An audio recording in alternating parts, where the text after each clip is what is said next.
Louisville's becoming the nucleus of the life sciences industry, with a new downtown research campus and newly approved equine drug. And could it be a sign of economic recovery? One company with a long history in Louisville is making a big commitment, both financially and to its employees. All that and more is coming up on this episode of the 502 Report.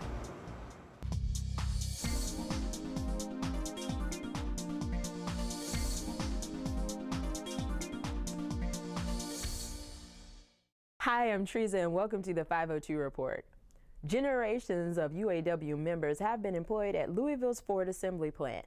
Over the years, the auto industry has experienced ups and downs, and these workers have had to make changes and adjustments. And now, Ford's bringing some good news to their loyal employees.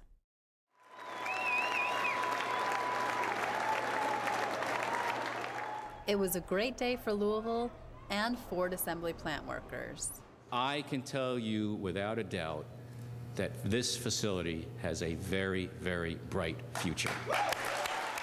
Ford Motor Company is investing $600 million in the LAP on Fern Valley Road, transforming it into a state-of-the-art facility that'll make the next generation of Ford Escapes. You have to give a lot to get a lot, so it's been worth it. Many workers knew a change was coming, but had no idea the extent of the announcement. A new shift and 1,800 new jobs will be added when the plant reopens in late 2011. Bigger and better than we were. You know, we had a real nice run with the Explorer. And I think our next vehicle is going to have the same tenure. We're going to roll. We're back. Yeah, Ford's back. The LAP currently employs about 1,100 workers, many of whom will temporarily lose their jobs while the plant is shut down starting mid-December 2010. About 220 employees will stay on at the plant to help with the construction. For now, many are grateful that Ford is investing in Louisville and supporting its workers. When we're done, the Louisville assembly plant will be Ford's most flexible, high-volume plant in the world. The transformation of the Louisville assembly plant demonstrates the depth of that relationship and the tremendous results that can occur when state government, local government, and the private sector, both management and labor, work together. About $240 million in city and state tax incentives over the next 10 years helped Ford leadership make their decision to invest in the 1955 Louisville plant, which was slated for shutdown in 2009. Ford loves this community, Ford loves its employees, and buddy, Louisville loves Ford. Take a look at the plans for the downtown headquarters for Nucleus, Louisville's Life Science and Innovation Center. Both the local architect and construction company have been selected for the project at the old Haymarket site between Jefferson and Market Streets. It does give us great opportunities for growing the life science and biotech, for attracting researchers to the universities, and as they come up with those great ideas, giving them the opportunity to go into the incubator and beyond. The first of 4 buildings will be 160,000 square feet in size, cost $20 million, and is expected to be completed in 2012. Nucleus epitomizes what we're trying to do in Kentucky, to show the world that we will indeed be a player in the 21st century. When all phases of the research park are complete, the facility is expected to generate more than 8,000 jobs. A drug to help horses conceive will be manufactured in Kentucky after getting Federal Drug Administration approval. This doesn't look like all that much. There are 10 doses here in this vial. Louisville life science company Criosalis will produce and market Sucromate equine, a drug that regulates ovulation in mares to increase the likelihood of conception. Together with this and other opportunities that are coming along, this community is really becoming known as a community where innovative and creative and entrepreneurial thinking can be taken from the mind into the marketplace for an opportunity for the future. Kentucky is not going to hunker down and hide during this tough economic time. Instead, we have and we're going to continue to aggressively invest in our infrastructure, in our workforce, and in our business community. This FDA-approved drug is the first in a series of animal ovulation drugs for Criosalis' subsidiary, Bioscience.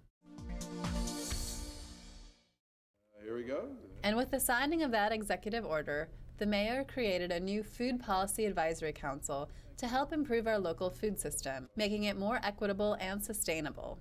The The council is an obesity prevention strategy, part of the $7.9 million federal grant that the mayor's Healthy Hometown movement received earlier this year. It will be a diverse group of people from across the community, all focused on encouraging a robust, sustainable local food economy and a healthier population. The FPAC will have a minimum of 15 members who meet at least 6 times a year. There are 39 other active food policy councils in the United States and Canada. And just in time for the holidays, fresh apples, greens, and potatoes are now available in the Park Hill neighborhood, thanks to the Healthy in a Hurry initiative. Healthy in a Hurry is part of the mayor's Healthy Hometown movement, which received a $7.9 million federal grant earlier this year. This location, inside the Parkway Food Mart on Hill Street, is the city's third corner store and located directly across from Parkway Place, a metro housing complex with more than 600 residential units. The $12,000 in grant funds helped repaint the store's exterior, add the Healthy in a Hurry signage, purchase refrigeration units, display tables, and the store's first shipment of produce. One city, one community, one family. That's the theme of Mayor-elect Greg Fisher's January 3rd inaugural celebration. Activities will begin at 7:30 a.m. with a breakfast and include an interfaith celebration, swearing-in ceremony, and even a parade. Let's make sure that while we celebrate, we do know that there's some folks that still need some help in the community, and let's take an opportunity with these events to make sure that we help as many people as we can. Mayor-elect Fisher is also calling for a citywide day of service to be held on Saturday, January 8th. To get involved in one of the 30 service projects, call 292-6153 or go online to gregfisher.com or metrounitedway/volunteer. 3, 2, back to center. All right. Area seniors can get fit, flexible, and make friends at one of Metro Park's SilverSneakers fitness classes.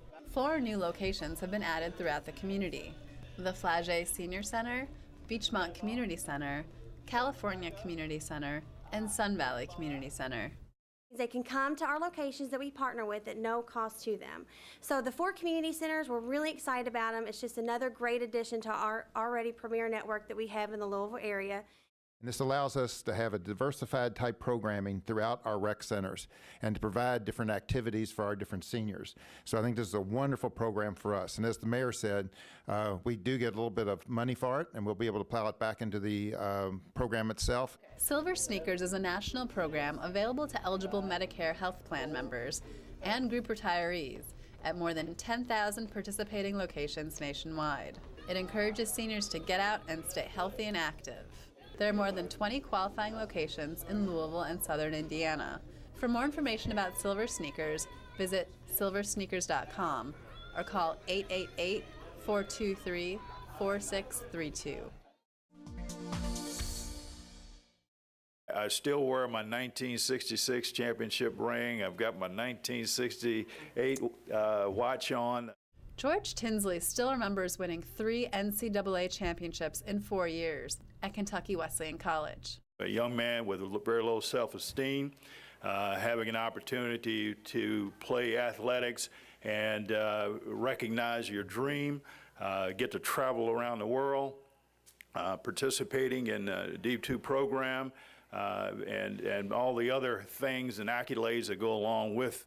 His experience in sports at a D2 school led him to host more than 800 students at the NCAA Division II National Championships Fall Festival at Bellarmine University. It's the 5th D2 Olympic-style event, including titles in cross-country, soccer, and volleyball. We want our students to compete at the high levels of athletic performance, but we also want them to do the same thing in academics, and we want them to graduate. And I think that balance is something that really sets D2 apart and causes our athletes to be really something special. Organizers say this event is an opportunity to create awareness of Division II sports, encourage the student-athlete college experience, and increase sport support and attendance. If you're interested in adding to your family, Louisville's Animal House is officially open to the public.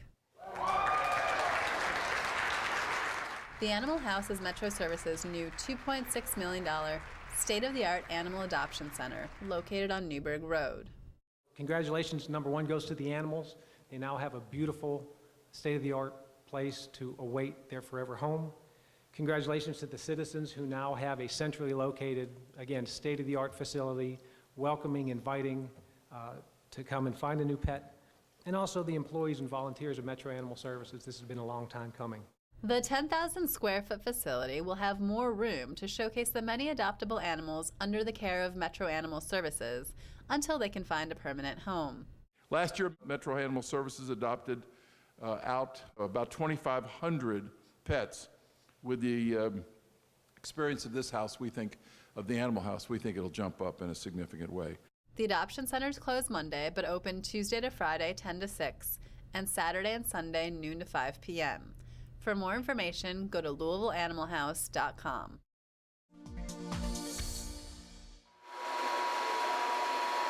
The Louisville Water Company is now online with a progressive and environmentally friendly way to filter the city's water.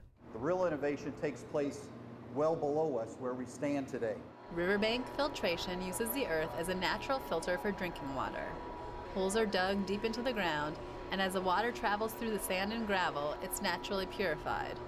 The pumping station for the Riverbank Filtration Project in Prospect has been in the works for more than 10 years. Since the water is very clean, and there's an example of what was taken out of our tap just a couple of hours ago, there's less treatment that is needed.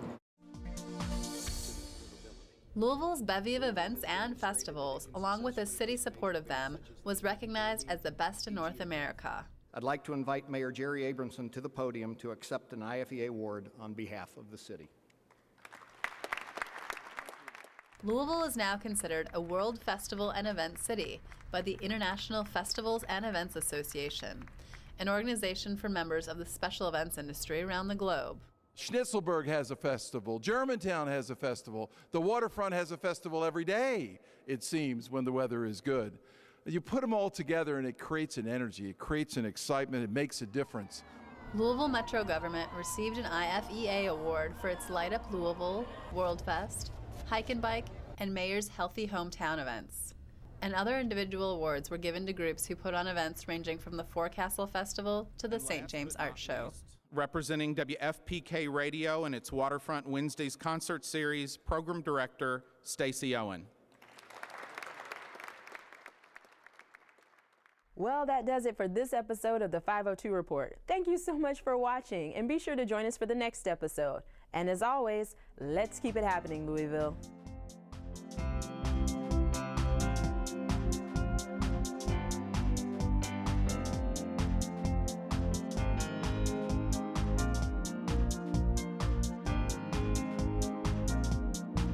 Metro TV, a public service of Louisville Metro government.